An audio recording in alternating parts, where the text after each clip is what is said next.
చేస్తున్నావు? ఏం చేస్తున్నావు?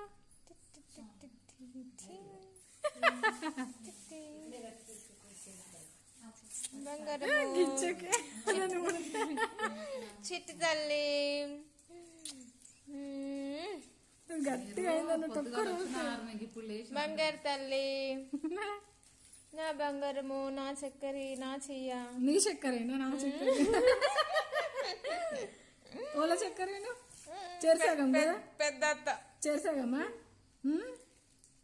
ఏం చెప్తుంది? మాటలు రాంది. వీళ్ళేమన్నా నొరుకొని అంటుంది. ఎట్లా అడిగింది మంచి మంచి ఫ్రాక్స్ తెస్తా, నేను వేస్తా. మరి సూపర్ ఉన్నాయి అనాలి. మరి అట్లా సెలెక్షన్ చేస్తా, తీసుకొస్తా నీకు. మరి మీ మమ్మీ వేయలేకపోవాలి ఇక రోజొకటి. రోజు ఒకటి ఎన్ని రోజులు మస్తు ఉంటాయి అక్క చిన్న పిల్లలు, ఆడపిల్లలు ఉంటాయి. మా పిల్లలు అవి దొరకమంటే దొరికాయి. మోడల్ గానే వేస్తా చూడు. నాకైతే షాప్ లో చూస్తే పానం కొట్టుకుంటది, కొనుక్కొని ఏం చేయాలనిపిస్తుంది. ఇద్దరు హాలే